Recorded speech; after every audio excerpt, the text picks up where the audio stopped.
Sa gito'y buhaton sa bata, basta magsigi og saba din sa sulod, atong adto sa gawas, aron adto mo magtabi-tabi dito. Aron malingaw siya. Mutabi raman gyapon na bisag tuanan nas gawas. Moro man na iyang ikinahanglan. Pero ganhin na sa sulod niya buhaton, kita madisturbo na ta. Sagdilan kay makasimba ra gyapon mo kamong nagdaan ng bata. Kay mao man sanay paagis bata sa pagsimba. Ang iyang kinaiya o ang iyang gibati maunay pagsimba niya sa Ginoo. O maunay gitawag og the truth.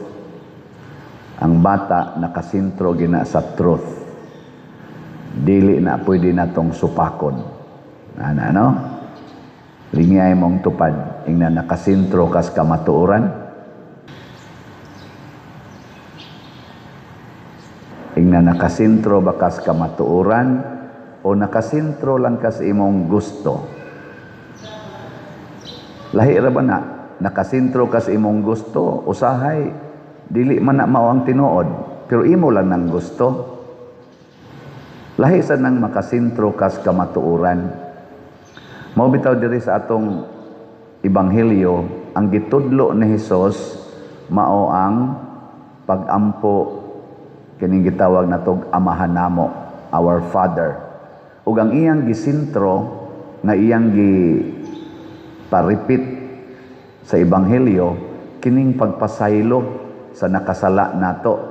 Ug unsa may iyang emphasis, ingon siya, kon pasayloon ninyo ang nakasala kaninyo, pasayloon usab kamo sa inyong amahan nga atua sa langit. Apan kung dili ninyo sila pasayloon, dili usab kamo pasayloon sa inyong amahan nga atua sa langit. Kinsay mooyon ani, taas ang kamot. Taas yan. Ang kanang wa mo isa, wa mo mooyon. So posible na mong maimperno. Sa ato pa dili mo pasaylo basta dili mo kauyon. No? Pero ang gusto ni Kristo, pasayloon gyud ang nakasala nganhin nato. Doon na pagan ini emphasis 77 times, kapituan kapito. Nganong mao man ay emphasis ni Kristo aron makit-an nato ang kamatuoran. Kana manggong mangita tag kamatuoran nga gigiyahan tas atong kasuko, gigiyahan tas atong kalagot ug pagdumot, di ta kakita as kamatuoran. Mahimo kang biased. Naminaw mo sa hearing dito sa ICC, naam na social media, nalingaw kog paminaw, naabutan kog alaunas kaadlawon. Kay aligri man kayo, musulti ang side sa prosecutor katong nagkiha nga nagpapriso dito sa atong former president, musulti sad ang kaning defense panel. Mao pa man ni part hangtod pa man ni kuno sa karong 27. Kada adlaw na sila tubag-tubag, sukli-sukli. Malingaw ka Mailhan gid nato kinsa tong nangitas kamatuoran o kinsa tong nangita lang gyud sa katumanan sa iyang gusto. Ngano man kay ang ako nakita lang tingali sayop sad ko pero murag naaman say ubang mga vloggers o mga komentary sa mga lawyers nga akong napaminaw nga ni jibe sa akong initial observation. Ang dito sa prosecutor katong nagkiha ni President Duterte, daghan kay sila batik nga statement against sa presidente sa gipriso, pero why substantial support statement ra ba?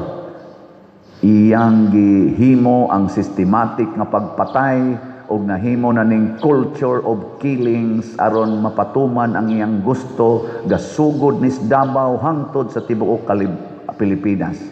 Ug hangtod karon naghilak pa ang mga biktima nga gipamatay diha sud sa balay, mga inana ba kanang pakuan gyud paukyap sa dugo. Pagtubag sa diri speakas Niingon sang pikas, kanang iyang statement, iya nang gisulti out of context. Out of context. Kay among gi-search ang ilang mga statements, kay gibase man na sa mga speeches ni President Rodrigo Duterte, diha mismo sa iyang speech, iya nang gisumpayan. Murabag kung maingon si Duterte, og musukol patya. Ana, di ba yun siya? Patya ng mga adik. Pero ang iyang context di ay, kung dili mo surrender, niya mo sukol og namiligro na ang inyong kinabuhi, isip self-defense, unhi, ayaw mong pauna.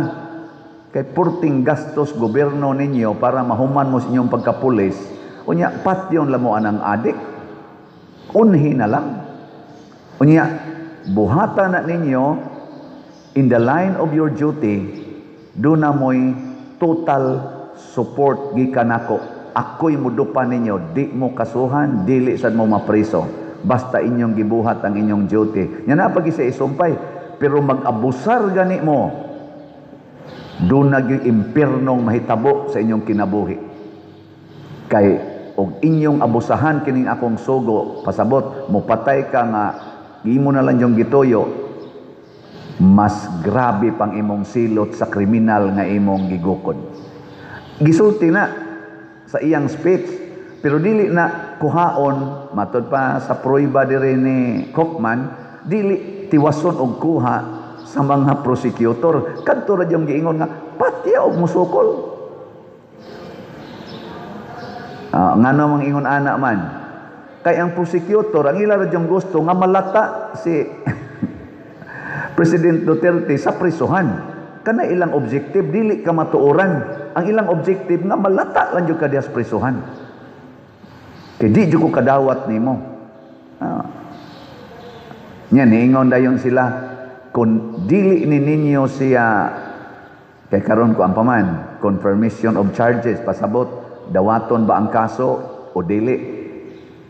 Mao pa man ron ang ilang stage sa aning ilang step by step man na. Ang sunod ana og dawato na ang kaso, mao na to ang kuan na gyud unsay tawag na litigation naman tingay na. Di man ta lawyer.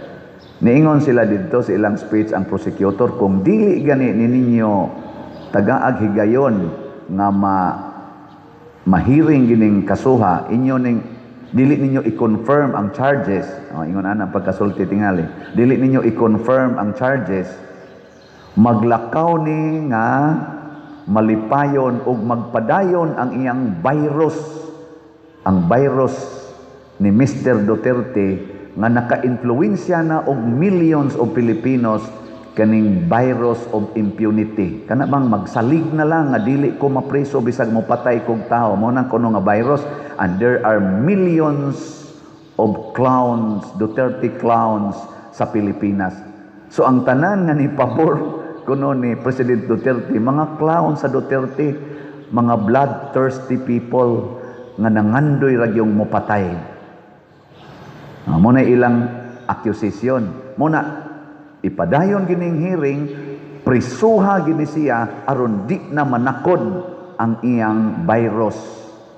Aning virus sa paghigugmas pagpatay. Natubag sa diri ang pikas, ingon sa to siya, kung ang gipasabot sa prosecutor duna gi instruction ug duna say desire si President Duterte nga mopatay, ila gid nang pruibahan. Pero why usas ilang mga witnesses nga mihimo og statement, ila namang gi-review ang mga kuan kunuhay. Lahi man dito kay ihatag manimo ang inyong mga statements sa witnesses, reviewhon sa speakers, inana ba? Una pa sila mag-hearing. Wa kuno, zero kuno, nga naay usa ka witness nga niingon, I personally witness, nga duna gyoy gisulti si President Duterte nga duna siya pangandoy or duna siya instruction na patya lang gid ng tawhana. Wa may usa yung nana.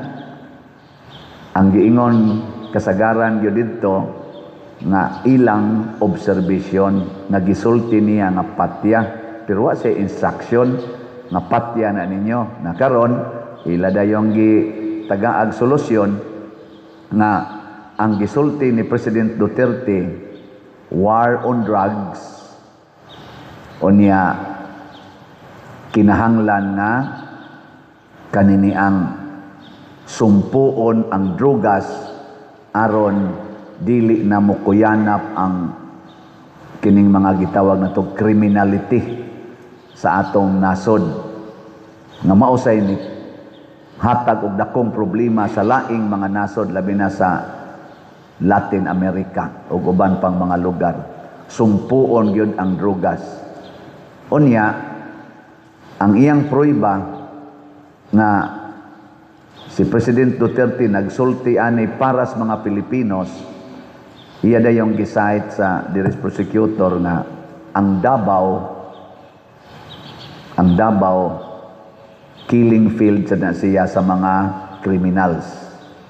Pero human sa paglingkod ni President Duterte og duha ka dekada didto kay gisigihan siya re-elect sa mga tao, ang Davao karon nahimo ng one of the most peaceful cities not only in the Philippines but in the world.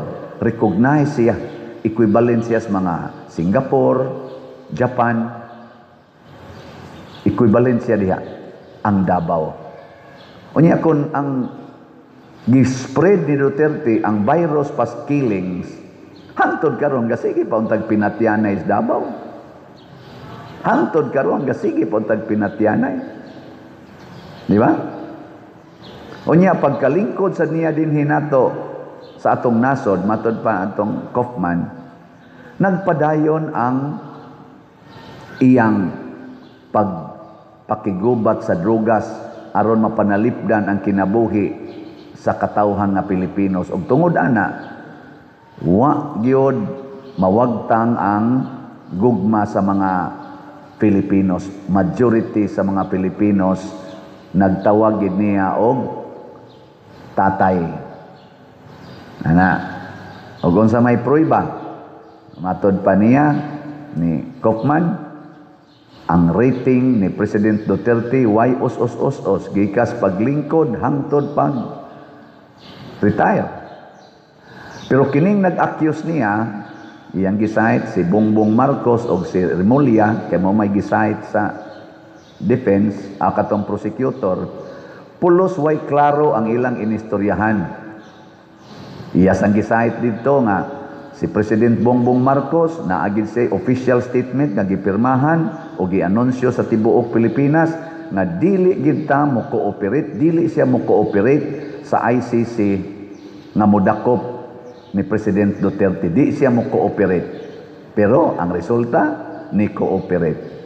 Si Crispin Remulla kanarong atong DOJ kay mao may gibasihan nga statement niya nga di na jud kuno ma-prosecute si President Duterte dinhi kay ang influensya kuno President Duterte makalimpyo sa mga ebidensya, why police nga mo go against niya, why witness nga mo go against niya. Kay porti jud kuno ka powerful ni President Duterte dinhi sa Pilipinas, mo nang di siya pwedeng anhi dinhi i-hearing dadong gi sa ICC. Kay di si wa gi powerful, mas powerful niya diri si more control niya tanan ba. Ana. Unsa may tubag sa prosecutor? Ningon sila nga kanas Crispin Remulla, otro sa nangwa gioy baruganan kay didto sa hearing sa Senate, iya sa nang gisulti di gid ta mo cooperate. Pero naa sila nakuha nga ebidensya, telephone calling. Wala niya gisulti kinsa, upat ka tao nga nag-istorya kuyog ni Remulla, telephone conversation nga nag-discuss sila unsaon nila paghimo ang systematic nga pagdakop ni President Duterte nga mapadaan adto sa dahig. Ug proud pa kuno kaayo ang usa nga niingon, ako mo'y nag-represent ni Bongbong Marcos para i-arrange yung maayo ang system para dakpon gining ni manggawas gid unya ni og madayon ang hearing. Pero ang ako lang gitan-aw ba, kung mangita kag kamatuoran, ang prinsipyo nga barugan mao ang ebidensya. Sa ato bang balaod ba? Dili ang istorya-istorya o ang imong mga gitawag og subjective opinions, kung dili ebidensya. Wa sila'y klarong ebidensya ang prosecutor so far. Ba ray gaaya kadaghan na sa nakadungog ana nga nipatay siya 30,000, nipatay siya. Kadaghan na takadungog ana dinhi. Nya wa gyud kaso nga gi-file ngano man kay dili sila ka-file og kaso kay puro ra istorya. Matod pa sa ni Kaufman, murabag words for the wind, mga pulong nga para ras hangin. Pero kung si President Duterte kuno'y mosulti, his word is his word. Murabag barugan niyang iyang word. Pero kung si Bongbong Marcos kuno'y mosulti o si Crispin Remulla, para ra ginas hangin, way kamatuoran. Ang mga ingnana, bilingi ay mong tupad. Ingna, mubarog ka sa imong pulong. Barugan na nimo imong pulong. Unya, kaniingon man mo nga ang slot mo'y atong solusyon aning atong mga project. Mubarog mo ana, dili.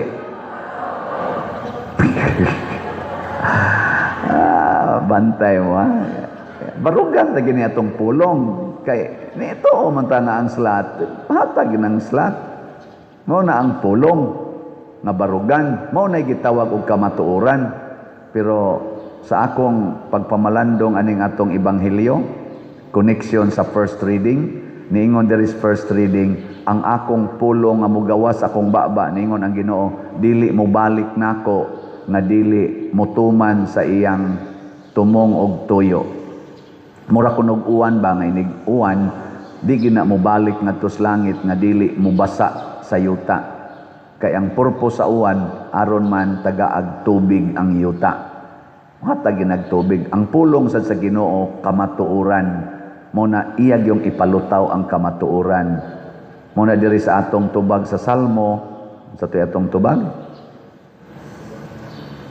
ang Dios magluwas sa mga matarong, gikan sa tanan nilang mga kagulanan. Ug unsaon man niya pagluwas, iyang ihatag ang kamatuoran. Matod pa ni Kristo, ang kamatuoran mao'y mudala ninyo sa kaluwasan. Pero unsa man giunang kamatuoran nga atong puy-an, ang pagpasaylo sa mga sala. Kay kaning sala, mga igsuon, mutap-tap gini nato. So nindot kaayo kung maghusay ta nga nagkapasayloay na, aron ang kamatuoran nalay atong pangitaon. Pananglitan, gipasaylo na sa prosecutor si President Duterte nga nakapasakit nilag pulong o nakapasakit sa iyang aksyon, niya gipasaylo na niya. Ang pangitaon, ang kamatuoran, ang tinuod nga ebidensya. Mao na lang to'y pangitaon. Pero ang pagpasaylo, okay na. Pwede man nimo ipapriso ang tao nga imo nang gihigugma. Di ba? Di day pwede. Imong bana, gipatay inyong anak. Kay nakaana siya, niya na bad trip siya, giputla niya sliog inyong anak. Nga ikaw ang asawa, unsa may imong buhaton? Imo gid siyang pailag kaso.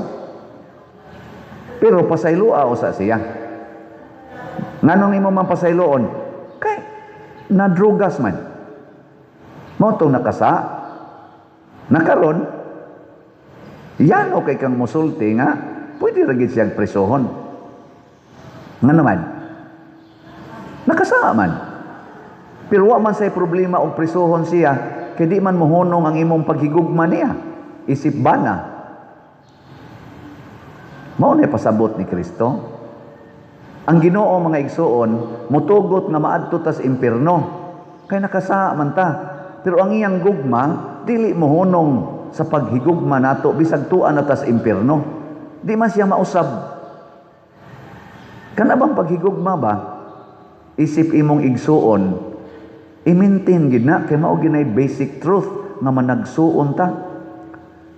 Matod pang Bishop Abit oy, sa dili pa ta magsigig hisgot aning ato mga assignment, kita mga pare, obispo ka, monsignor ka, sa tanan na mga leader ka des district, parish priest ka, formator ka, sa di pa ta maghisgot ana, ato usang dawaton nga kitang tanan managsuon ta tungod kay pulos ta giordinahan sa pagkapari.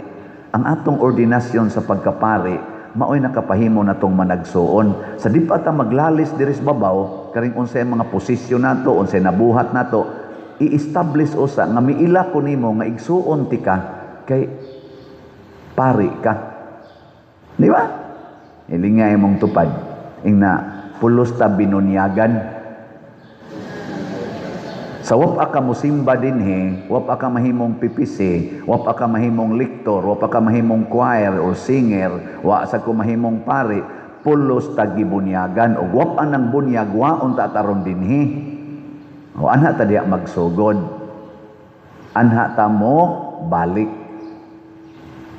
Mahigugma ba kanako isip binunyagan o nahigugma lang kanako isip pari? Ngayon ito bag. Tubag. Isip binunyagan. Sa ato pag din ako pare, kay matiguang nako o masakit ko, inyo jud kong tabangan. Onyag akong repo ng inyong anak,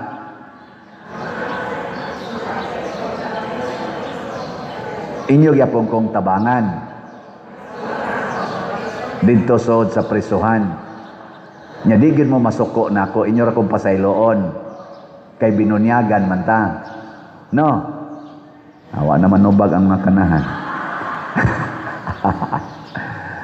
Nabisan pag makahibaw mo nga ako din gidispalko ng inyong mga slot, padayon gyapon mo palit og slot. Istoryahe.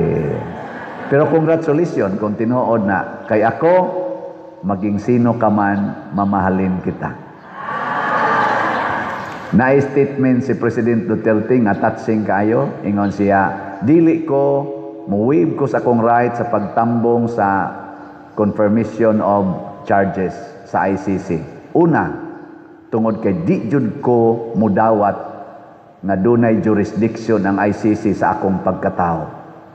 Illegal gid ning pag-kidnap nila nako o pagpadala diri. Iya gid nang gibarugan. Ikaduha,